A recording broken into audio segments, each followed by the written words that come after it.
로마서 13장 로마서 13장 1절로 7절입니다.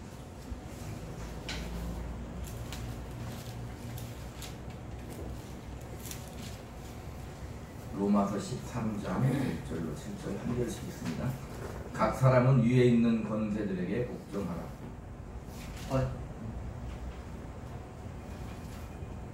로마서 13장 1절로 7절 교도갑니다. 각 사람은 위에 있는 권세들에게 복종하라. 권세는 하나님으로부터 나지 않음이 없나니 모든 권세는 다 하나님께 정하신 바라. 그러므로 권세를 거스르는 자는 하나님의 명을 거스름이니 거스르는 자들은 심판을 자취하리라. 다스리는 자들은 선한 일에 대하여 두려움이 되지 않고 악한 일에 대하여 드나니 네가 권세를 두려워하지 아니하려느냐. 선을 행하라. 그리하면 그에게 칭찬을 받으리라. 그는 하나님의 사역자가 되어 내게 선을 베푸는 자니라. 그러나 내가 하는 것은 두려워하라. 그가 공연히 칼을 가지지 아니하였으니 곧 하나님의 사역자가 되어 악을 행하는 자에게 진노하심을 따라 보응하는 자니라. 그러므로 복종하지 아니할 수 없으니 진노 때문에 할 것이 아니라 양심을 따라 할 것이라. 너희가 주제를 마시는 것도 이로 말미암이라. 그들이 하나님의 일꾼이여 바로 이 일에 항상 힘쓰느니라.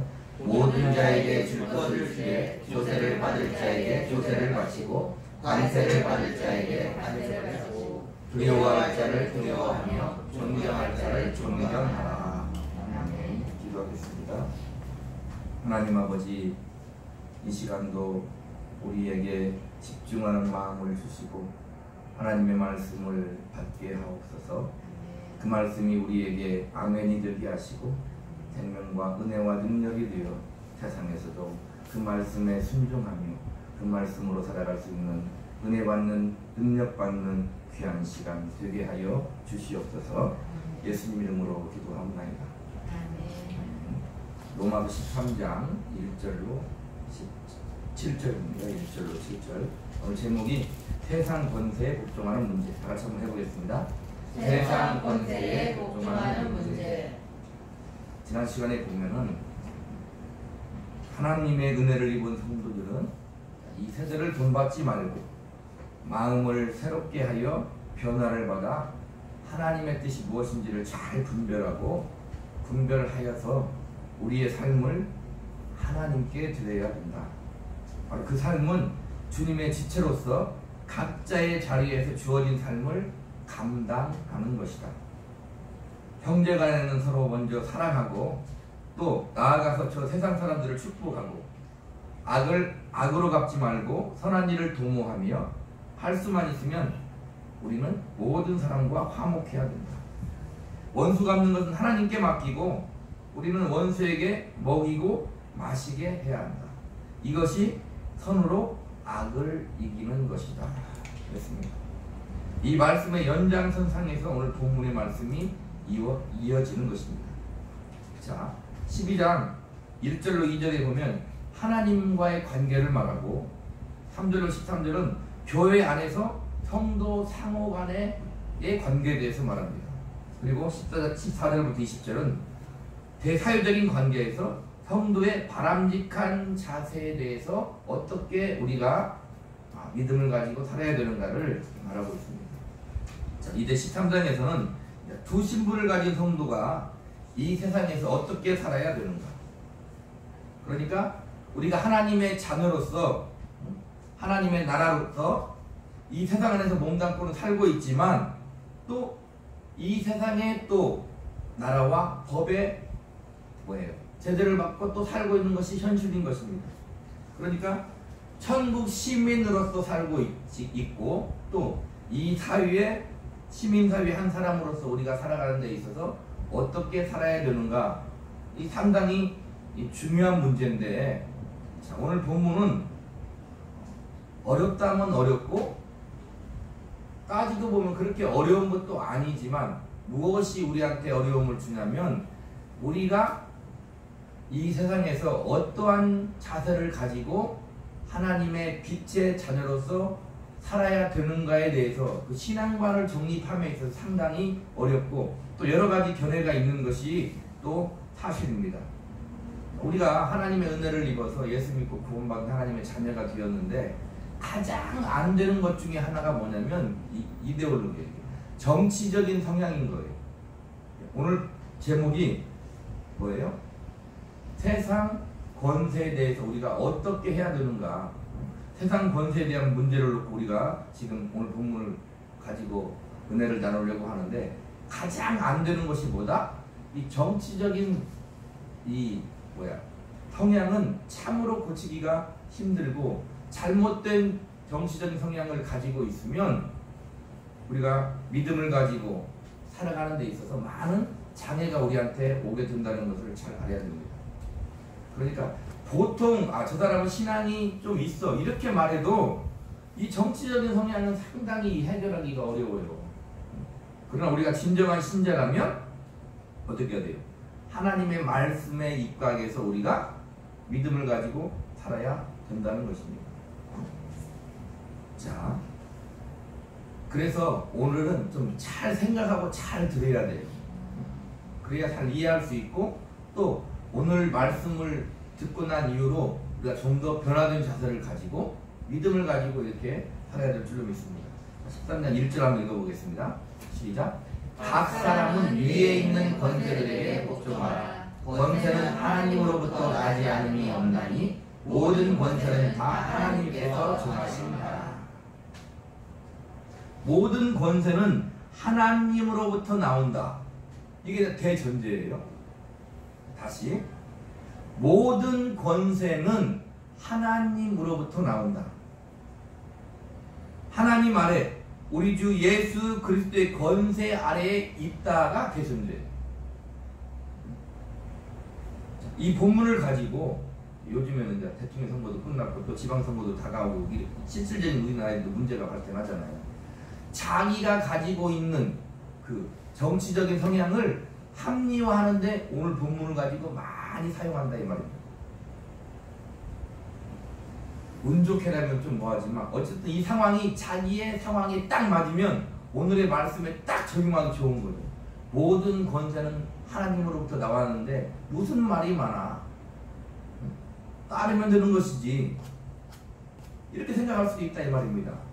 그래서 오늘 말씀을 우리가 잘 생각해야 되는데 대전제가 뭐라고요? 모든 권세는 하나님으로부터 나온다가 대전제예요. 하나님 아래 우리 주 예수 그리스도 권세 아래에 있다는 것이 전제다 이 말입니다.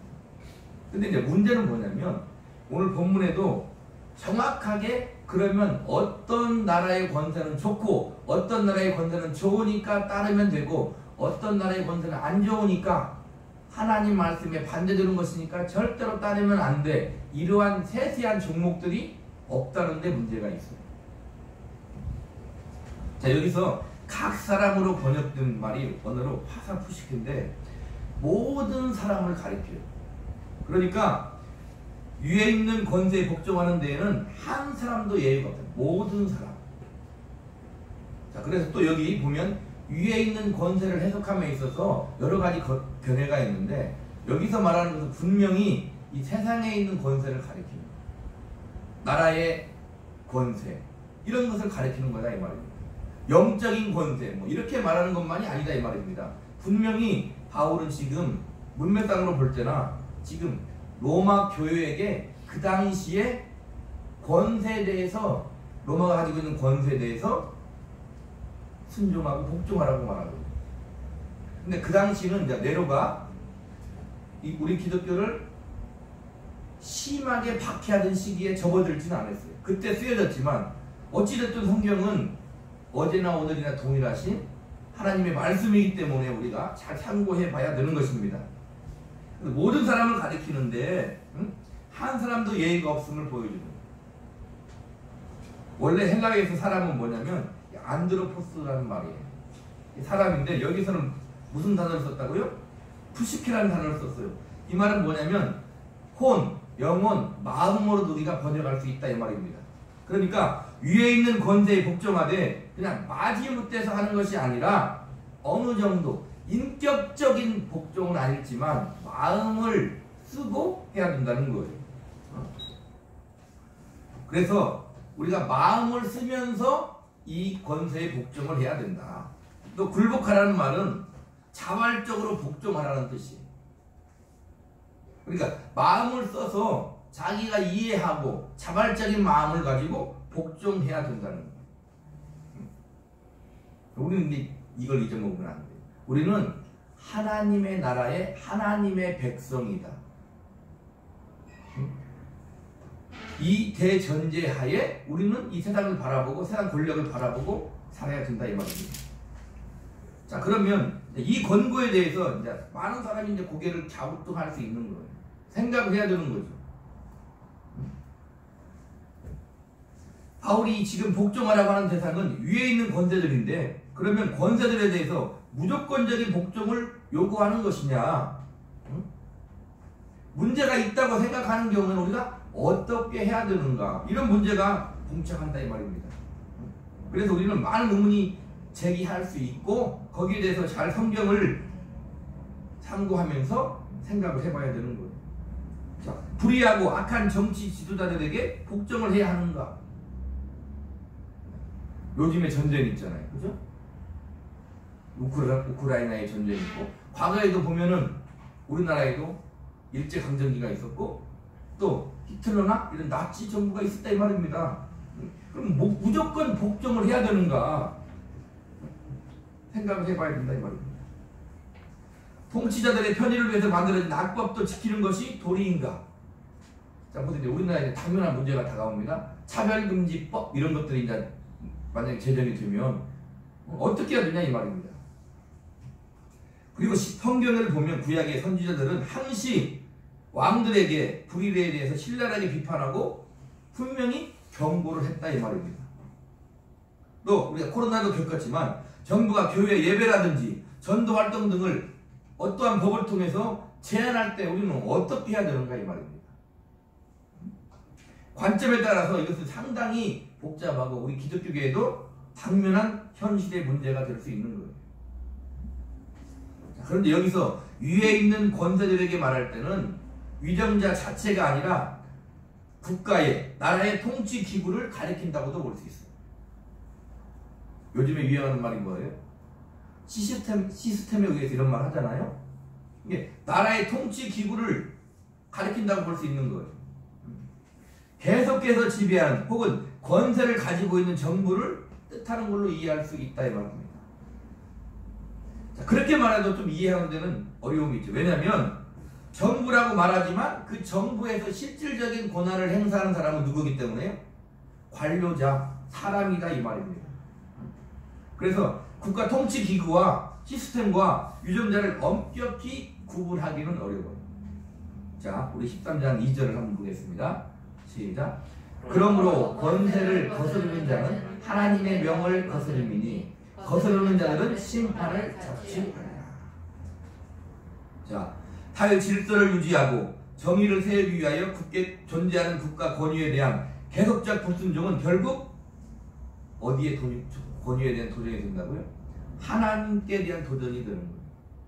자, 그렇지만 국가 권위를 내세워서 자신의 이익을 꾀하거나 악을 도모하는 불의한 통치자들에 대해서는 우리가 어떻게 해야 됩니까? 당연히 비난할 수도 있고 거기에 맞는 입장을 표현할 수도 있는 것. 자, 본문은 그래서 국가 권위와 이를 허락하신 하나님의 권위를 훼손하는 비합법적이고 부도덕한 정부를 무조건 묵인해야 된다, 무조건 복종해야 된다를 가리키는 것은 아니다 이 말입니다. 정부에 대한 개인의 의무를 원리적인 입장에서 말하는 것. 그러니까 우리는 신자지만 정부에 대한 우리 개인의 의무를 어떻게 해야 돼요? 당연히 의무를 지어야 되는 거예요. 그렇지만 거기에 대해 불의에 대해서 무조건 침묵하고 가만히 있어서도 안 된다는 것입니다. 물론 여기에 대한 경계도 모호한 것은 우리가 있을 수 있어요. 그럼에도 불구하고 우리는 어떻게 해야 되냐면 성경을 근거해서 어느 정도의 아웃라인을 가지고 성경적인 신앙관을 가지고 우리가 대해야 된다 이 말입니다. 3절 보겠습니다. 3절 시작. 다스리는 자들은 선한 일에 대하여 두려움이 되지 않고 악한 일에 대하여 등하니 네가 권세를 두려워하지 아니하였느냐? 선을 행하라. 그리하면 그에게 칭찬을 받으리라. 다스리는 자란 구체적인 단어가 사용됐어요. 국가 권세 자체가 아니라 이제는 이 다스리는 자, 위정자, 관료들에게 초점이 맞춰지고 있다 이 말입니다. 그러니까 현실에서 이 관료들이 하는 거에 대해서 우리가 어떻게 해야 되는가 그 말이에요. 그런데 뭐라고 말합니까? 다스리는 자에 대하여 두려워하지 않을 수 있는 것은 뭘 하는 거다? 선을 행하는 일. 선을 행하는 일은 다스리는 자에게 복종하는 거다라고 말할 수 있다 이 말이에요. 물론 선을 행하라 얘기에는 우리가 하나님의 말씀대로 살아야 된다도 포함이 되어 있는 거예요. 그러니까 다스리는 자에게 두려움이 되지 않으려면 선을 행해요. 그 선은 우리가 하나님 말씀대로 사는 것이다 라고 말할 수도 있는 것이고 당연한 것이고 또 그들의 다스림에 복종하는 것이다도 되는 거예요. 우리 4절 5절 한번 읽어보겠습니다. 4절 5절 시작. 그는 하나님의 사역자가 되어 네게 선을 베푸시니라. 그러나 네가 악을 행하거든 두려워하라. 그가 공연히 칼을 가지지 아니하였으니 곧 하나님의 사역자가 되어 악을 행하는 자에게 진노하심을 따라 보응하는 자니라. 계속 있습니다. 그러므로 복종하지 아니할 수 없으니 진노 때문에 할 것이 아니라 양심을 따라 할 것이다. 보세요. 하나님의 역사에 대한 주권을 확인시켜줌과 동시에 하나님의 공복으로서 역할을 담당하는 위정자, 그 권위에 복종하는 당위성을 말합니다. 자, 우리는 그들이 행하는 실정 속에서도 하나님의 분명한 계획이 들어있음을 믿어야 된다. 자, 내가 원하지 아니하는, 지지하지 아니하는 정부가 들어서도 뭘 해야 된다고요? 하나님의 분명한 계획이 그들 안에 있을 것이다를 인정해야 된다 이 말입니다. 하나님은 믿는 사람들만이 아니라 모든 피조물의 주제이셔요. 자, 여기서 중요한 단어가 뭐냐면 그는 하나님의 사역자가 되어예요. 4절 보세요. 그는 하나님의 사역자가 되어. 자, 구약에 보세요. 구약에 바벨론의 느부갓네살 왕이나 바사의 고레스 왕, 이들이 뭐라고 말하냐면 성경에 하나님의 종이다. 오늘 본문식으로 말하면 하나님의 사역자다 그 말이에요.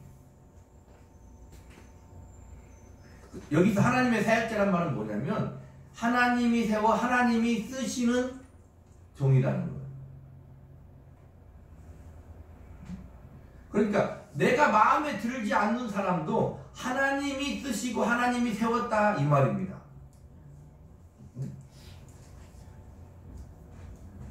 자, 모든 사람과 모든 것이 다 그분에게 속하여 있고 하나님께서는 어떤 사람도 임의로 사용하여 하나님의 뜻을 이룰 수 있다는 거예요.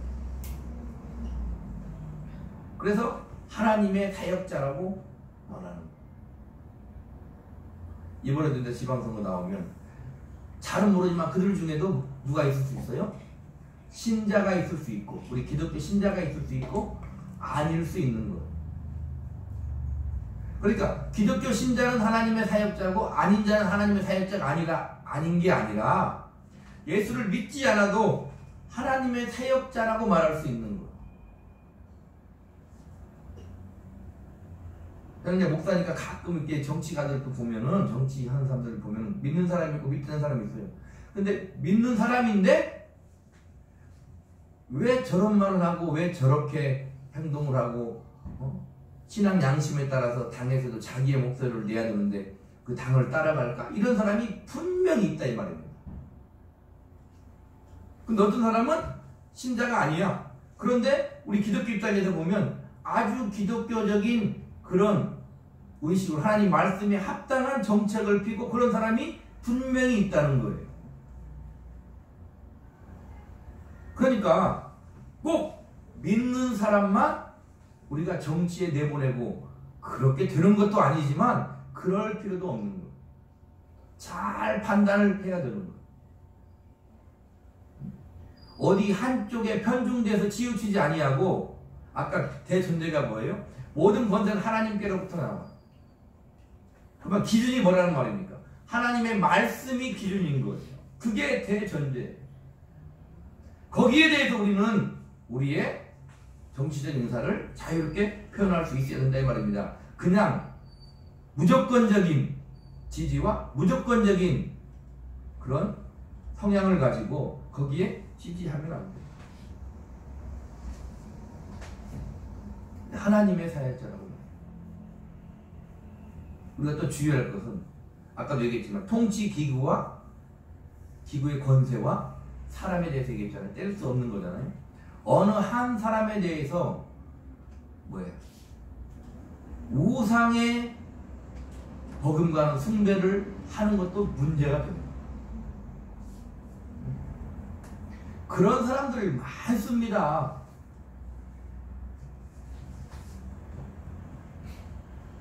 예수 믿는 사람 중에서요, 그런 사람들은 많아요. 그것 때문에 교회를 떠난다는 것은 막 완전히 신앙을 버린 사람도 있고, 또 그것 때문에 교회를 떠나서 또 다른 교회를 가. 그 사람은 또 다른 교회를 가. 생각해 봐야 된다 이 말입니다. 무엇이 우선인가를 분별하지 못하는 거예요. 대부분의 사람은 예수를 믿음에도 불구하고 절대로 이것을 넘어가지 못해요. 제가 만나는 분들은 대부분 누구겠어요? 대부분 목사님들이에요. 목회자들이에요. 보면은 분명히 거기서 자기 의견을 막 지지한 사람이 나타나요. 그렇다는 말은 뭐예요? 반대가 분명히 있다 이 말입니다. 그럼 가만히 있느냐? 아니요. 그런 사람들은 절대 가만히 있지 않아요. 자기 의견을 절대적으로 얘기하고 당위성을 얘기하고 더 나아가서 그 사람을 정죄하는 거죠.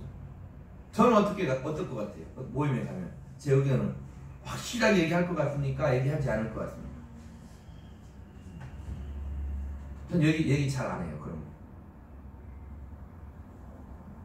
아무리 사이가 좋아도 정치적 견해가 딱 다르면요,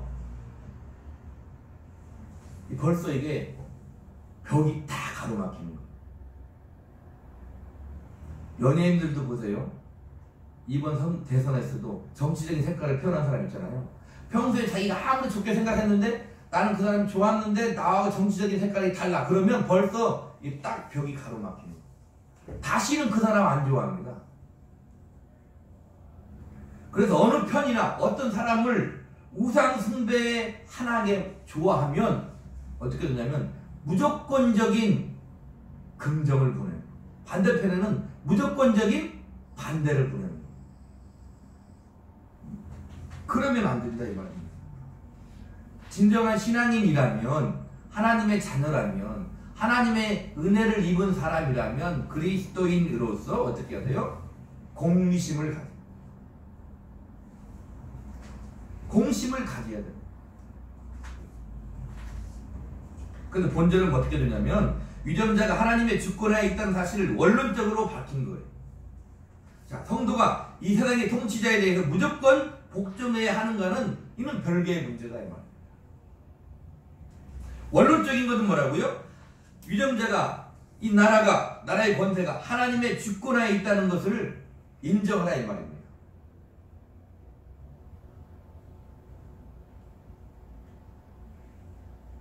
여보세요? 나와 반대적인 입장에 있는 집권 세력, 정치적인 사람들을 집권을 하면 우리는 어떻게 기도하냐면 그 집권 세력이 무너지게 해달라고 기도해요. 대부분의 교회는 그렇게 기도한다 이 말입니다. 그런데 그 집권 세력이, 그 정부가 이 나라를 잘 다스리게 해달라는 그런 기도는 잘 하지 않아요. 우리만이 잘할 수 있다는 거예요. 빨리 바꿔서 우리만이 잘할 수 있다고 생각하는 거예요.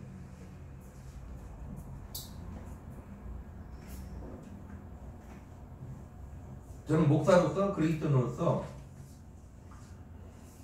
저도 100% 그런 걸 뛰어넘지는 않았어요. 그렇게 생각해요. 나도 편중된 게 분명히 있을 거예요.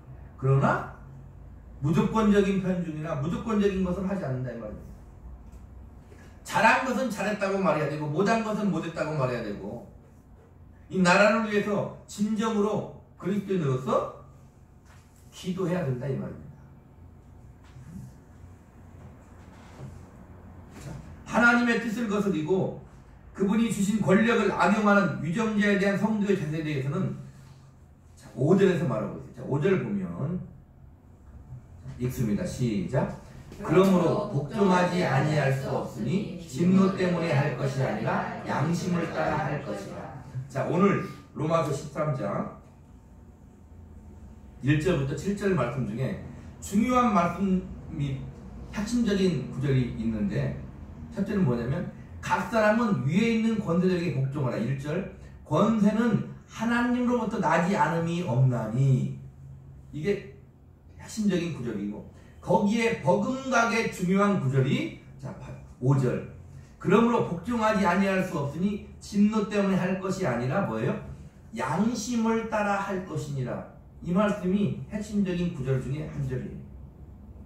자, 본절은 국가의 통치자들이 악을 제어하기 위한 하나님의 공복이란 전제하에서 성도들은 통치자에게 순복하되 두려운 마음으로 억지로 할 것이 아니라 양심으로부터 순복할 것을 권면합니다. 자, 세상 사람의 통치자의 진노에 대해 두려워서 통치를 해요.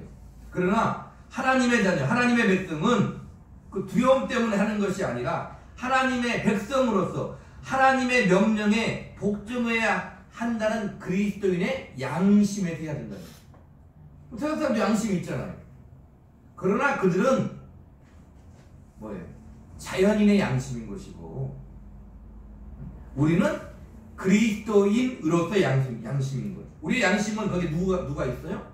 하나님이 계신 거예요. 하나님을 생각하고 하나님을 두려워하는 하나님의 말씀에 대한 양심이다 이 말입니다. 거기에 대해서 어떻게 하라? 순복하라. 이 말은 뭐예요? 아니면 안 할 수 있는 거예요. 기본 대표되는 국가를 인정해야 되지만 어떠한 악한 통치 행위를 할 때는 우리는 하나님의 양심, 신앙 양심에 비추어서 하나님 말씀에 비추어서 하나님을 두려워하는 마음으로 안 할 수 있는. 그냥 간단하게 대표적인 예를 하나 들어봅시다. 우리 일제강점기에 나오잖아요. 신사참배. 쉽게 말하면 우상 숭배. 그리스도인에게 우상을 숭배하라고 하면 어떻게 해야 되는 거예요? 그들이 집에 세력이잖아요. 거기에 순종하고 복종해야 됩니까? 아니요. 안 해야 맞는 거죠. 왜? 우리는 하나님을 섬기니까.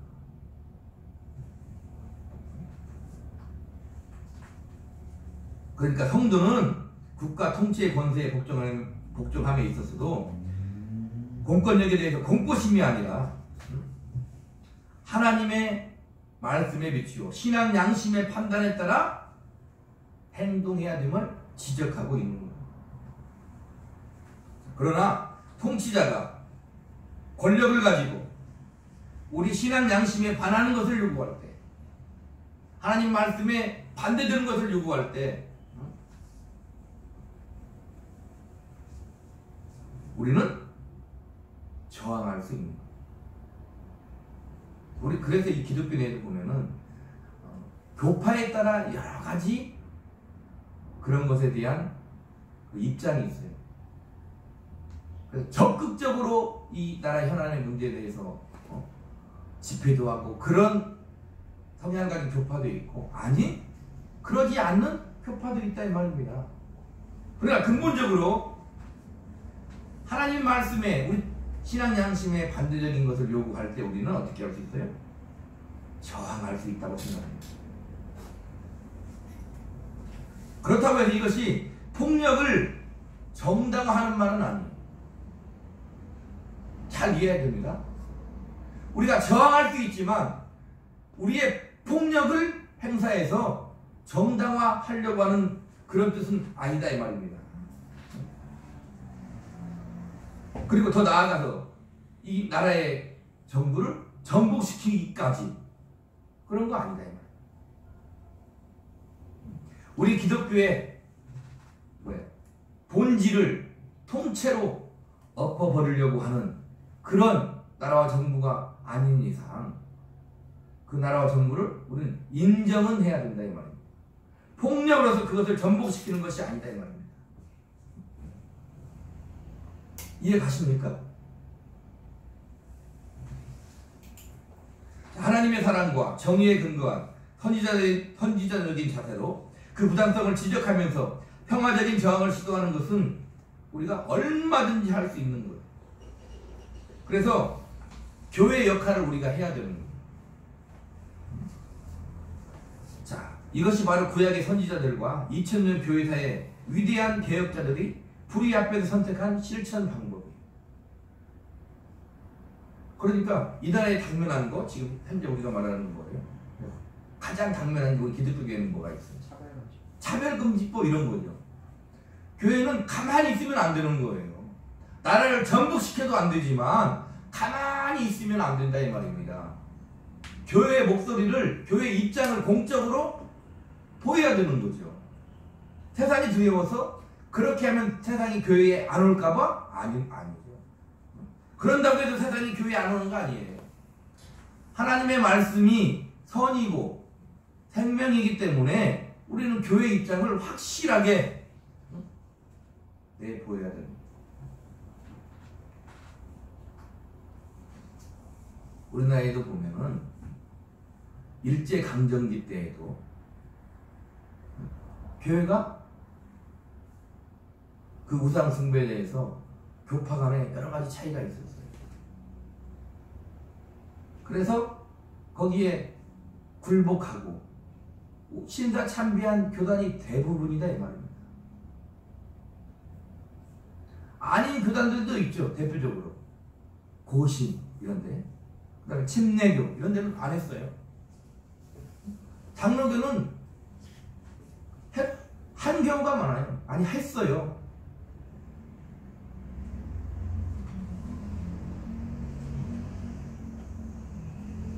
성경에도 보십시오. 세상 권력을 잡고 있는 그 권력에 반기를 드는 사람들이 많이 있어요. 모세가 출애굽의 선봉자인데 그 모세가 태어날 때 어떻게 했어요? 산의 아이는 다 죽이라고 했잖아요. 그러나 그 산파들이 모세를 살려준 거 아니겠습니까? 그 건데 승복하지 않은 거지요.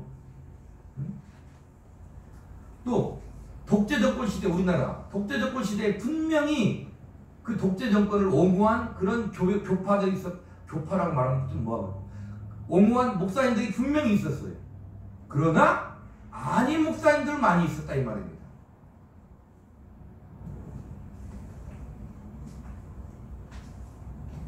아까도 얘기했지만 느부갓네살이나 또 누구예요?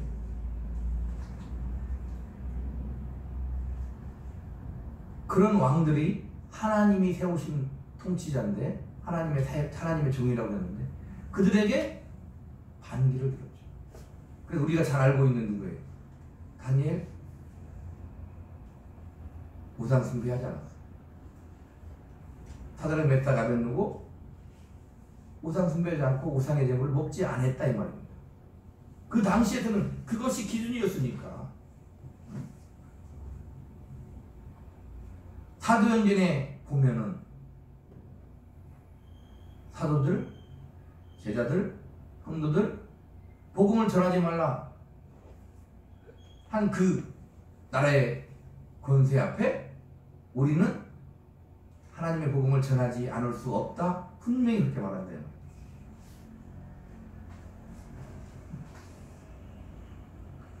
자, 그래서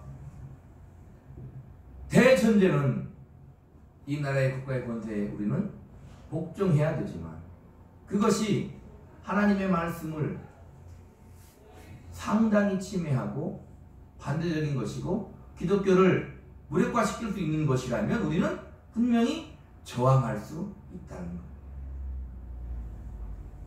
자, 본문 6절로 7절 한번 읽겠습니다. 6절로 7절 시작.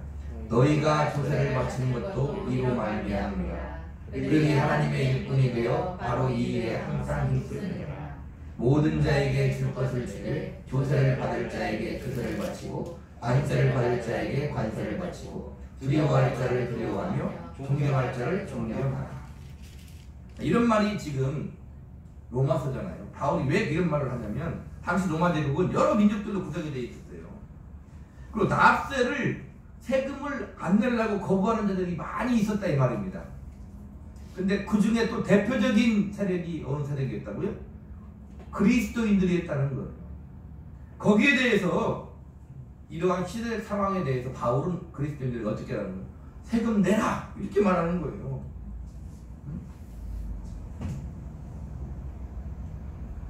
안 내고 싶은데 공권력 때문에 어쩔 수 없이 내는데 그러지 말고 세금을 내라. 이렇게 바울은 말하고 있는 거다 이 말입니다. 복음서에도 예수님에게 와서 물어보죠. 어떻게 해야 됩니까? 예수님은 가이사의 것은 가이사에게 하나님의 것은 하나님께라고 예수님이 그렇게 말했다 이 말입니다. 자, 여기서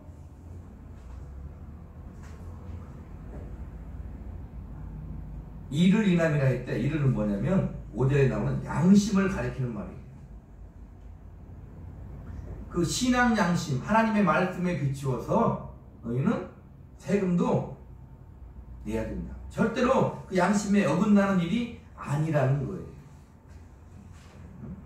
자, 관리들은 세금을 거둬들일 때 집행하는데 이것도 하나님의 일꾼이 되어서 그들은 그들의 일을 하고 있는 거다 이 말입니다.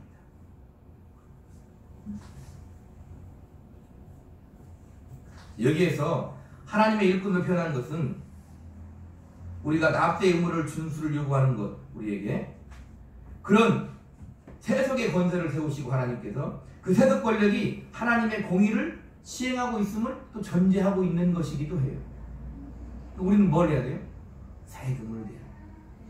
자, 우리나라에도 당면한 현실이 뭡니까?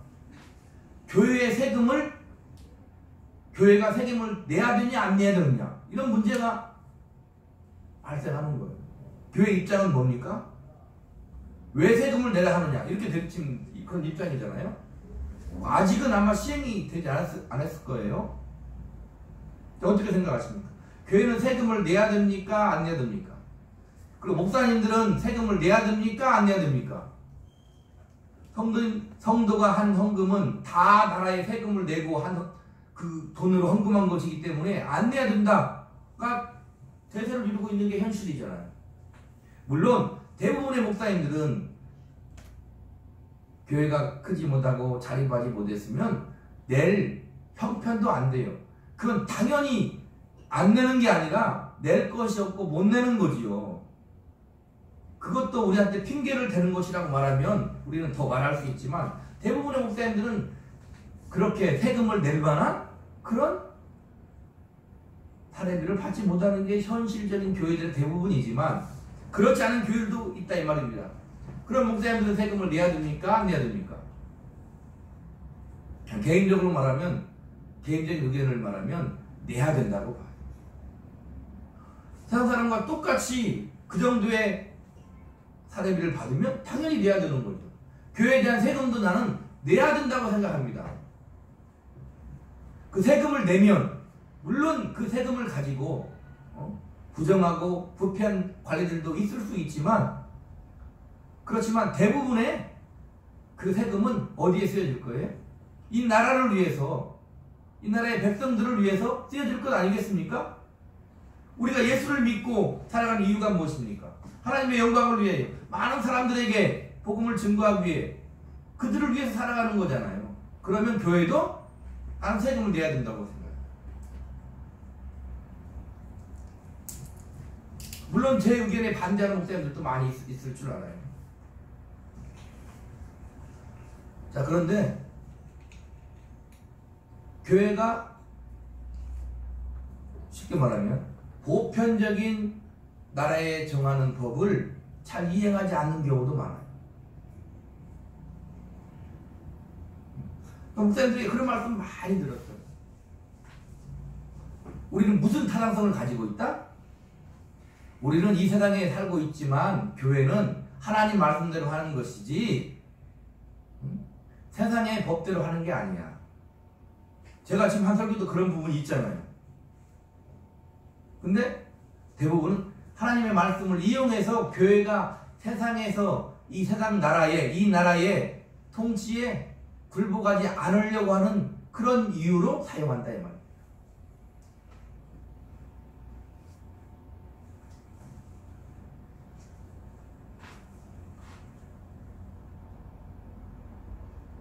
그런 것들을 우리가 세상에 반기를 들으면 안 돼요. 세상 사람보다 더 똑같이 해야 되는 거죠.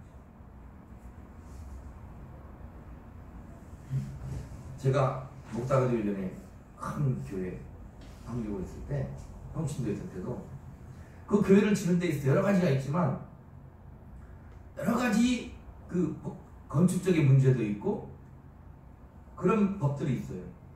그걸 다 해결하고 해야 되는 거예요. 그렇게 했어요. 그게 맞는 거다 이 말입니다.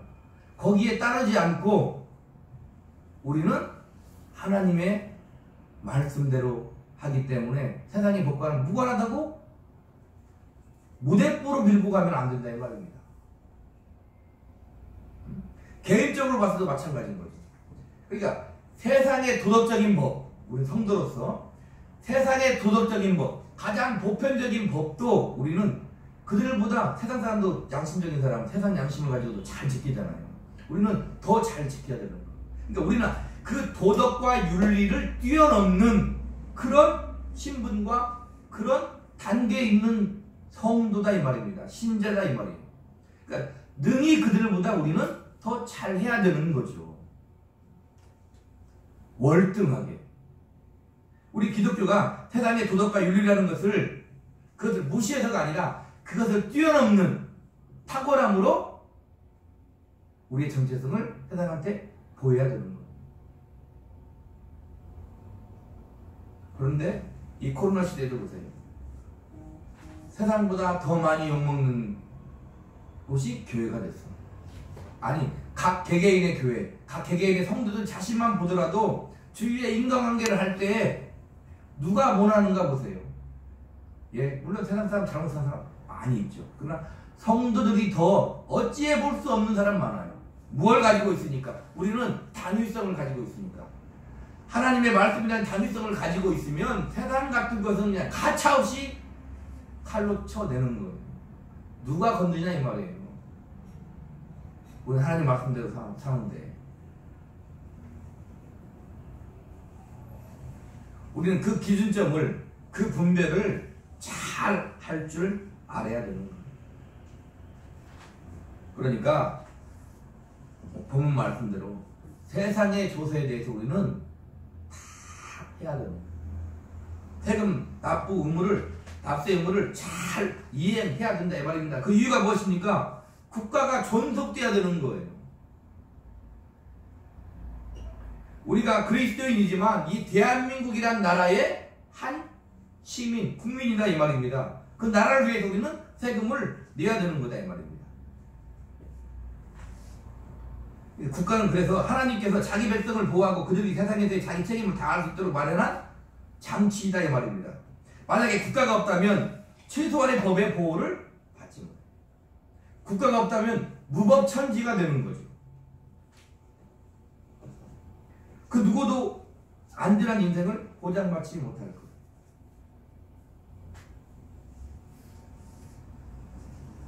국가의 관리는 무엇보다도 하나님께서 세우신 기구를 존속시키고 그 안에 있는 하나님의 백성이 안정된 생활을 할 수 있도록 세금을 거둔다. 그렇게 생각합니다. 그리고 우리가 세금을 납부하는 것은 국가가 하나님의 권위를 위임받은 기구이며 우리에게 필요하다는 사실을 인정하는 거다 이 말입니다. 13장 7절을 보면 모든 자에게 줄 것을 주되 조세를 받을 자에게 조세를 바치고 관세를 받을 자에게 관세를 바치고 두려워할 자를 두려워하며 존경할 자를 존경하라고 해요. 성도는 어떤 환경에 처해 있든지 국민으로서 책임을 충실하게 해야 된다 이 말입니다. 정부의 정책에 온당치 못하고 기독교에 대한 제재를 가할지라도 하나님의 백성으로서 양심에 훼손되지 않는 범위 안에서 국민으로서의 의무를 다하는 것이 성도의 마땅한 도리다.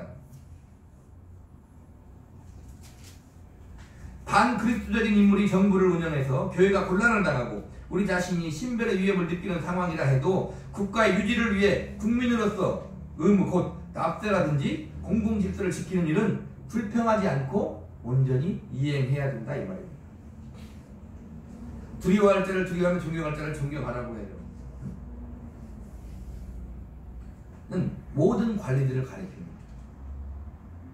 관리들 중에 누가 그 직분에 어울리는 인격이나 능력 등 자질을 갖추지 못했다 하더라도 그가 앉아있는 자리의 중요성을 맡고 있는 직책으로 인하여 두려워하고 존경하라는 것입니다.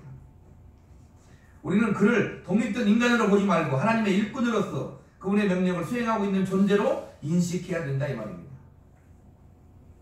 원래 존경심이라고 하는 것은 마음에서 우러나오는 것이지만 전혀 그렇지 않을지라도 하나님께서 그에게 맡기신 그 직임을 두려워하고 이것에 대한 존경을 표현해야 된다 이 말입니다. 그 표현의 방법이 뭐다? 조세를 바치는 것, 조세를 내는 거다 이 말입니다. 권세를 두려워하지 않고 오히려 그것을 무시하고 경멸하는 것은 결국 하나님을 경외하지 않는 것이나 다름없는 거예요. 자, 그렇다고 해서 권세에 대한 무조건적인 복종만을 강요하는 것은 아니다 이 말입니다. 무조건적인 복종, 그 말씀과 또 중요한 말이 뭐라겠어요? 양심을 인하여 할 것이다. 원칙에 따라 양심을 인하여 조건적인 순복이 가능하다. 원칙에 따라 양심에 인하여 조건적인 순복이 가능하다 이 말입니다. 하나님을 생각하고 하나님을 두려워하는 하나님의 말씀에 비추는 그 양심에서 우리는 조건적인 순복을 할 수 있는 거예요. 잘 분별해야 되는 것입니다. 자, 즉 국가의 요구가 하나님의 정의나 사랑에 위배될 때 성도는 한 국가의 국민이긴 하나 그 이전에 하나님 나라에 속한 천국 시민으로서 먼저 하나님의 법과 자신의 양심에 따라야 됩니다. 따라서 본절에서 말하고 있는 두려움과 존경은 권세자에 대한 절대적인 의미의 두려움과 존경이 아닙니다. 하나님께서 세우신 질서를 지킨다는 의미에서 정당한 두려움과 존경을 의미합니다. 아까도 얘기했죠. 어떤 한 사람에 대한 우상적인 숭배적인 그런 복종이 아니라는 거예요. 우리 신자들은 절대 그것을 잊어먹으면 안 돼요. 결론을 내고자 합니다. 성도들은 세상 권력에 어떠한 자세를 가져야 되는가를 잘 생각해야 돼요. 자, 또 중요한 것 중에 하나는 세상 권력은 하나님이 세우셨음에도 불구하고 신적인 절대적인 권세가 아니라는 거예요. 세상 권력은 하나님이 세우셨음에도 불구하고 신적인 절대적인 권력이 아니라는 것입니다. 그러니까 우리는 저항할 수 있다 없다? 저항할 수 있는 거예요. 말씀 안에서 우리는 순종하되 예수 그리스도 권세 안에서 우리는 순종해야 돼요.